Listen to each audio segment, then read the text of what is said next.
Okay, so let's talk about price versus capability. So I was just thinking of this, and I figure I'll do a video on it, and we'll see if it generates any interest.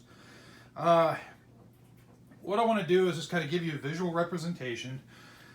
What happens when you double your cost every time on a pistol handgun? And what I mean by that is we'll start over here with a high point. If you take the average cost of a high point and then double that, what do you get? And then you take that item, double that, what do you get? And so on and so forth. So I just kind of want to show the difference, and does it equal more capability? Sometimes it does, sometimes it doesn't, and I'll show you. So let's start off with this guy, High Point C9. This right here, I have it set up with a 10-round magazine. And it's about $125 for the High Point C9 itself. Average. It can go up, it can go down, just depending on what you're doing. But I'm trying to find a good middle ground for the sake of this video. So you have that. Double it. If you double it, you get this right here. About $250, give or take. There's this, Taurus G3. Much more capability. That's 10 rounds. This is 17 rounds. So, very nice. Not bad at all for the money. I love this gun.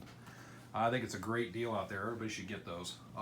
Surprises me. I never thought I'd say that about Taurus. But, yeah, people should jump on board with this G3. So, average of $250 on this. Double that, you get what? About 500 bucks. So, here you go. CZ P10. 19 rounds in the magazine. Very nice.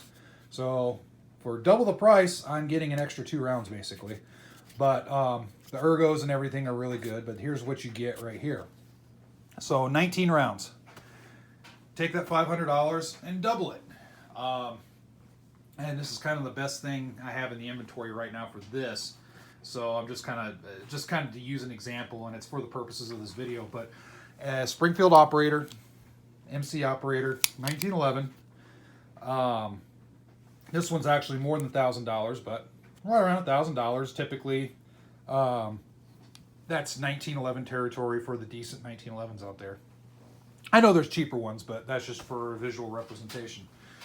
But that one, magazine capacity is back down to 10. It's 45 caliber, but it's back down to 10. So, as I spent more money in this scenario, did I necessarily get more capability? Well, I did, but then I didn't. So, 10 rounds, 17, 19, and back down to 10. I increased ergonomics, I increased reliability, I increased, the fine-tuning, the finished work and all that good stuff. That increased. But did my capability, my ability to throw rounds downrange without having to reload, has that increased? It did until I hit here. So I went from $125. I have a basic tool that I can send slugs downrange 10 rounds at a time before I have to basically pull the magazine out, take the gun apart, put it back together, basically. For 125 bucks or so. And then I went up to $1,000, and in essence, I have the same thing. I have a gun that I can sling 10 slugs downrange before I have to pull the magazine out and put in a new one and get back to it. That's kind of the bottom line is what are you looking for? Now, magazine capacity doesn't mean everything. I totally get that. And magazine capacity isn't my number one factor. When it comes to looking at a gun. It makes a difference, but it's not my number one. For example, just kind of show you, let me pull it out of my holster. That's my Car CW9 right there. That is 8 rounds plus 1 in the pipe. Just a 9mm single stack. That's been my daily off-duty concealed carry for a long time. And then I have it backed up with 1 extra magazine right here. So it's just it's just a basic gun, single stack gun. There's certainly other options out there, but this works for me. So the biggest thing to take away is, if you're looking for more capability, just as far as sheer firepower and whatnot, really be smart with your purchases. For example, this is about $1,000, so it's really nice. I mean, this one's a little bit more, but this one's really, really nice. This is a custom 1911. It's an MC operator, but it's been worked on as far as the internals, all that stuff. There's been some gunsmith work done to it, so it's really fancy. Very smooth gun, but the capability, it's still a 10-shot gun. If I wanted to do something a little bit different, I could do this pistol right here. This is still classified a pistol with ATF. It's kind of funny, but that's just the way the world is. But this is classified a pistol. So here you go. This is actually just a little bit less than total amount put into this is still less than what I put into that 1911. And look at the capability I have now. Glock mags. I've got the 33 rounders. I have red dot optic. I've got iron sights. I've got lights. I've got all this stuff. You can see the capability that this brings. So, if anything, it's just a visual. This video is just think about your purchases, I guess, and look at what you're wanting to do. I tend to collect guns, so I just like guns, so it doesn't matter to me. But for those that they may not be a collector gun, they're just looking for a tool. Right, to say, hey, I need a self-defense tool that's awesome. Really pay attention to what you're purchasing and realize that, if you're looking for a self-defense tool that's practical, driven, all that good stuff, then really, try to get the best bang for your buck.